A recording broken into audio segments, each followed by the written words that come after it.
اعوذ باللہ من الشیطان الرجیم، پناہ مانگتا ہوں میں اللہ کی شیطان مردود سے۔ بسم اللہ الرحمن الرحیم، شروع اللہ کا نام لے کر جو بڑا مہربان نہایت رحم والا ہے۔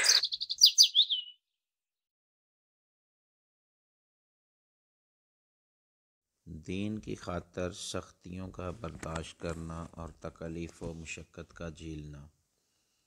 حضور اقدس صلی اللہ علیہ وسلم اور صحابہ اکرام رضی اللہ عنہم اجمعین نے دین کے پھیلانے میں جس قدر تکلیفیں اور مشقتیں برداشت کی ہیں،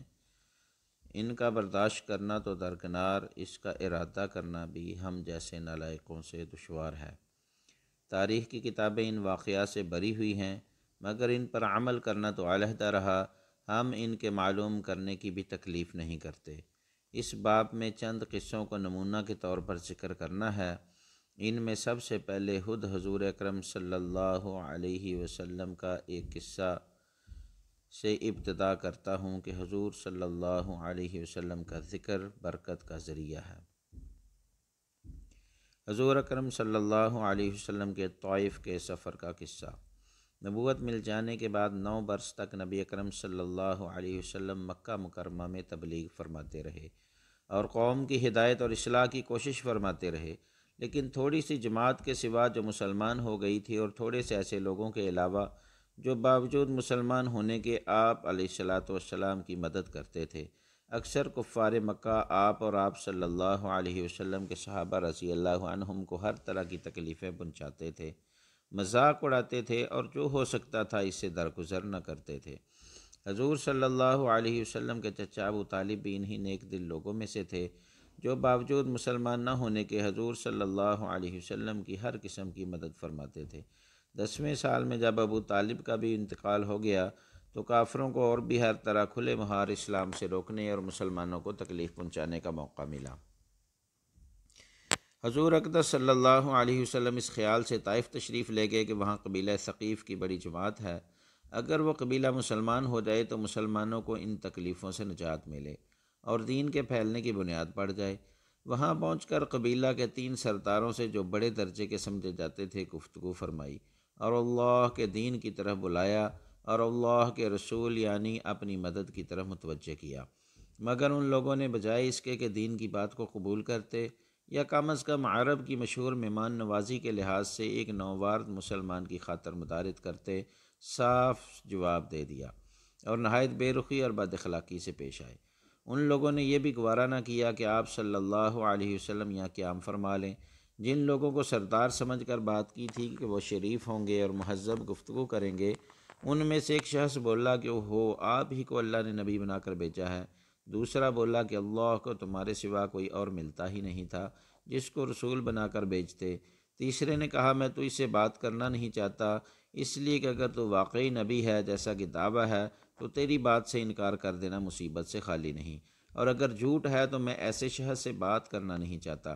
اس کے بعد ان لوگوں سے نا امید ہو کر حضور اکرم صلی اللہ علیہ وسلم نے اور لوگوں سے بات کرنے کا ارادہ فرمایا کہ آپ صلی اللہ علیہ وسلم تو ہمت اور استقلال کے پہاڑ تھے، مگر کسی نے بھی قبول نہ کیا، بلکہ بجائے قبول کرنے کے حضور صلی اللہ علیہ وسلم سے کہا کہ ہمارے شہر سے فوراً نکل جاؤ اور جہاں تمہاری چاہت کی جگہ ہو وہاں چلے جاؤ۔ حضور اکرم صلی اللہ علیہ وسلم جب ان سے بالکل مایوس ہو کر واپس ہونے لگے تو ان لوگوں نے شہر کے لڑکوں کو پیچھے لگا دیا کہ آپ صلی اللہ علیہ وسلم کا مذاق اڑائیں، تالیاں پیٹیں، پتھر ماریں، حتیٰ کہ آپ صلی اللہ علیہ وسلم کے دونوں جوتے خون کے جاری ہونے سے رنگین ہو گئے۔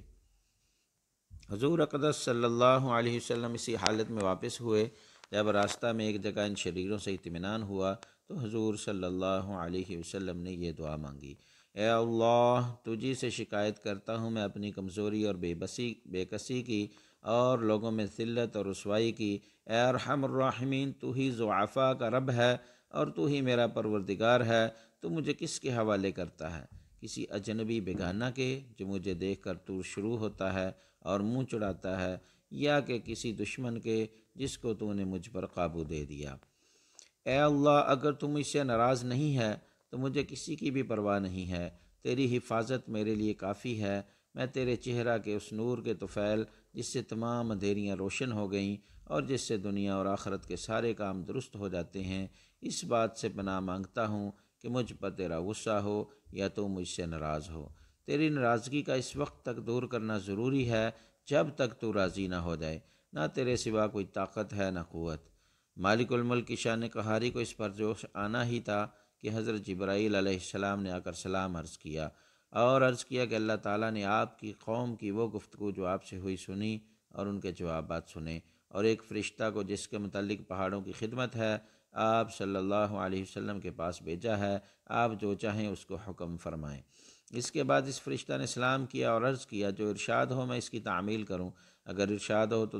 دونوں جانب کے پہاڑوں کو ملا دوں جس سے یہ سب درمیان میں کچل جائیں، یا اور جو سزا آپ تجویز فرمائیں۔ حضور صلی اللہ علیہ وسلم کی رحیم و کریم ذات نے جواب دیا، میں اللہ سے اس کی امید رکھتا ہوں کہ اگر یہ مسلمان نہیں ہوتے تو ان کی اولاد میں سے ایسے لوگ پیدا ہوں گے جو اللہ کی پرستش کریں گے اور اس کی عبادت کریں گے۔ فائدہ یہ ہیں اخلاق اس کریم ذات کے جس کی ہم لوگ نام لیوا ہیں کہ ہم ذرا سی تکلیف سے، کسی کی معمولی سی گالی دینے سے ایسے بھڑک جاتے ہیں کہ پھر عمر بھر اس کا بدلہ نہیں اترتا، ظلم پہ ظلم اس پر کرتے رہتے ہیں اور دعویٰ کرتے ہیں اپنے محمدی ہونے کا، نبی کے پیرو بننے کا۔ نبی کریم صلی اللہ علیہ وسلم اتنی سخت تکلیف اور مشقت اٹھانے کے باوجود نہ بد دعا فرماتے ہیں نہ کوئی بدلہ لیتے ہیں۔ سبحانك اللهم وبحمدك أشهد أن لا إله إلا أنت